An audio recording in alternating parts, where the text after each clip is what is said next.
সন্ধ্যা 4টার দিকে তাকিয়ে একটা মুচকি হেসে বাসে উঠে পড়ল অলি।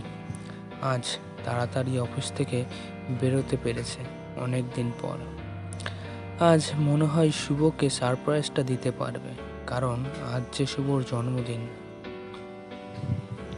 সকালে একবার ফোন করেছিল ধরেনি বাবু, বেচারা নাইট শিফট করে করে কাহিল।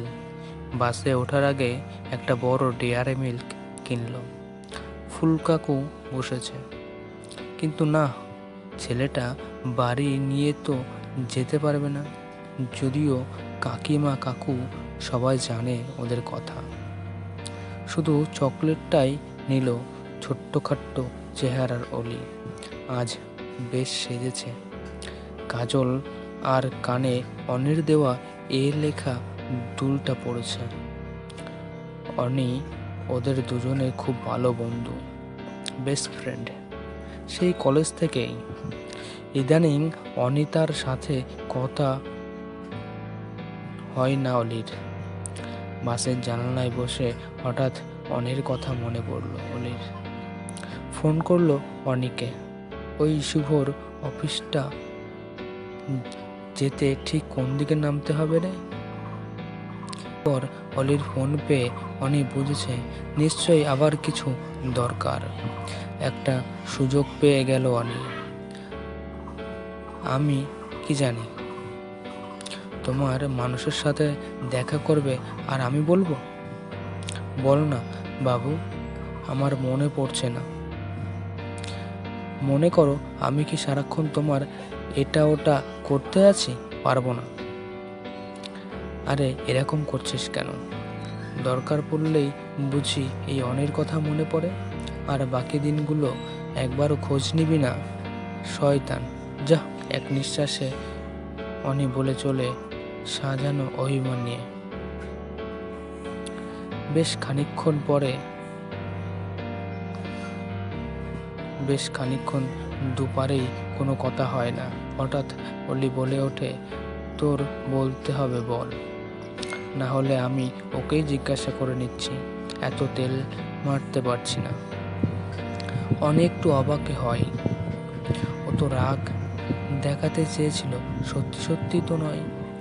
ফোন করলো যখন মেয়েটা তখন তো খুব চনমনে লাগলো। হঠাৎ এমন কিছুই তো বলেনি রিয়্যাক্ট করার মতো। তবে এত দিনের ভালো বন্ধুর মুখে তেল মারা কথাটা অনির বুকে লাগে। অনি আর কোনো কথা না বলে ডিরেকশনটা বলে দেয়, আর রাখছি বলে ফোনটা কেটে দেয়। অলির বাস এগিয়ে চলে, অনিও নিজের কাজে ডুবে যায়। বাইরে তখন বসন্তের মিষ্টি হাওয়া বইছে, আমের মুকুলের গন্ধে হারিয়ে যায় অলি। এই গন্ধটা অনির খুব প্রিয়। মনে হয় ইস, অনিকে ওভাবে না বললেই হতো। বেচারাকে এতদিন পর ফোন করলো, না হয় রাগ করলো একটু, তাই বলেই আবার ফোন করলো সরি বলতে। রিং হচ্ছে, ধরছে না। 4বারের বার ফোনটা রিসিভ হতেই বলে চলল, অলি সরি। আরে আমি ওটা বলতে চাইনি। দেখ, তুইও দেখেছিস আজকাল বড্ড রেগে যাস। অনেকটা বলার পর কোনো সাড়া নেই দেখে অলি বলে ওঠে, কিরে কথা বলছিস না?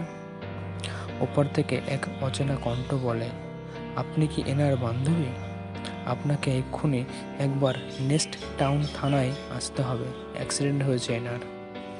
শুনে কেঁপে ওঠে অলি, সর্বনাশ, ছেলেটা করল কি? ওভাবে বলাটা সত্যিই খারাপ হয়েছে।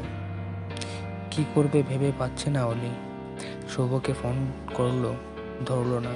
খুব ভয় পেয়েছে, আর সাথে একটা প্রচণ্ড টেনশন। হঠাৎ দেখে বাসটা নেক্সট টাউন থামানোর সামনে। বাইরে থেকে হাত নাড়ছে শুভ আর অনি। সব কেমন তালগোল পাকিয়ে যাচ্ছে অলির। পরিকি মরি করে নামলো, এসে ওর মুখ চোখ দেখে শুভ। অনি দুজনে ফ্যালফ্যাল করে তাকিয়ে রইল। কিরে, এভাবে কি দেখছিস? কি হয়েছে? ঘামছিস কেন? শুভ বলে, অনিও বলে। কিরে, ভয় পেয়েছিস নাকি? অলি একটু সামলে নিয়ে ভালো করে দেখে অনিকে। তুই ঠিক আছিস তো? অনি আকাশ থেকে পড়ে। আমার কি হবে?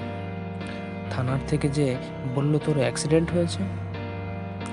শুভ বড় বড় চোখ করে অবাক হয়ে বলে, কি বলছিস?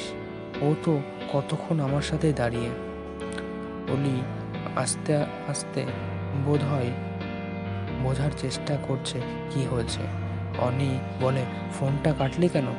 তোকে তো পুরোটা বলতে পারলাম না। অলি প্রশ্ন করে, মানে?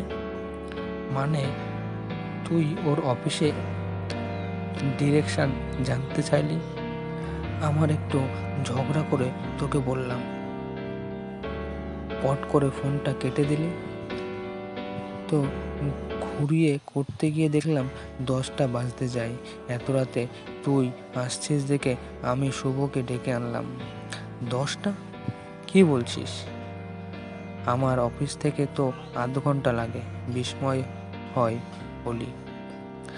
শুভ একটু ধমকে ওঠে, কে বলেছে এত রাত্রে আসতে? ঘড়িটা দেখেছিস? অলি ঘড়িতে দেখে রাত 10টা 20। কীভাবে হলো? ও তো বেরোলো সন্ধ্যার সময়, আকাশে তখনও তারাটা দেখল। অনি বলে, তোকে ফোন করছি কিন্তু তুই তো ধরলি না। বাধ্য হয়ে শুভ তোর বসকে ফোন করলো, কারণ আমিও তো ঠিক বুঝলাম না তুই আদৌ বেরিয়েছিস কি না। তোর বস বলল তুই আজ রাত করে বেরিয়েছিস। অলির সব ঘেটে যাচ্ছে। বেরোলো সন্ধ্যা, হয়ে গেল রাত। আমতা আমতা করে কিছু একটা বলতে যাচ্ছিল। শুভ বলে উঠল, তারপর দেখি তুই বাসের জানলায় ঘুমোচ্ছিস, ভাগ্যিস সিগনালে থেমেছিল। অলি বলে ফেলে, তবে অ্যাক্সিডেন্টের কথাটা?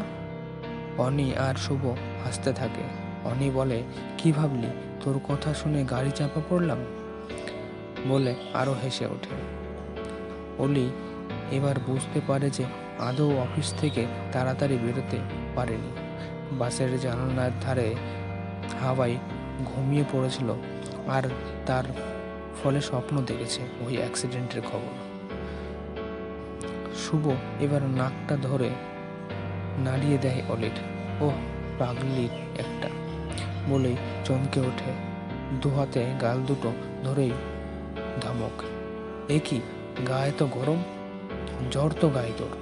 অনিও কপাল ছুঁয়ে দেখে বেশ ভালোই গরম।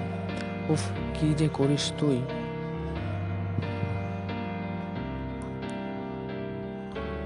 অলি এতক্ষণে নিজেও বোঝে তার জ্বর এসেছে,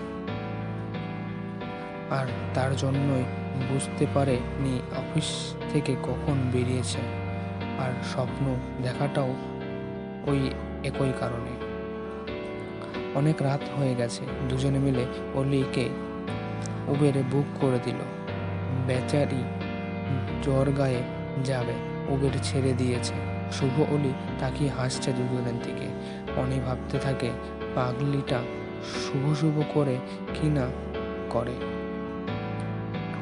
তোদের জুটিটা এরকমই মিষ্টি থাকুক ঠাকুর।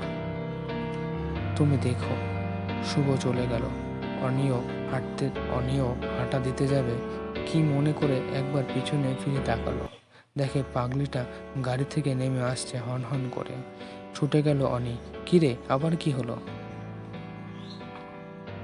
এই চকলেটটা একটু শুভকে দিবি প্লিজ। ভুলে গেছি একদম। আর শোন শোন না, তুই না খুব খুব ভালো। তুই এত ভাবিস আমার কথা, আমাদের কথা, আর আমি তোকে কিরম ভুলে যাই। আমাকে ভুল বুঝিস না। আমি কথা দিচ্ছি এরপর থেকে তোর খোঁজ নেব, গল্প করব তোর সাথে, শুধু দরকারেই ফোন করব না, প্রমিস পাক্কা। ওহ, পাগলি একটা, যা বাড়ি গিয়ে ঘুমা, ওষুধ খাস কিন্তু। পৌঁছে আমাকে বা শুভকে একটা টেক্সট করে দিস। আর হ্যাঁ, অনি সবসময় তোদের সাথে আছে জানবি, বলে অলির গাল দুটো টিপে দেয় অনি। উবের মিলিয়ে যেতে থাকে দূরে। বসন্তের মিষ্টি হাওয়া গায়ে মেখে বাড়ির পথে হেঁটে চলে অনি।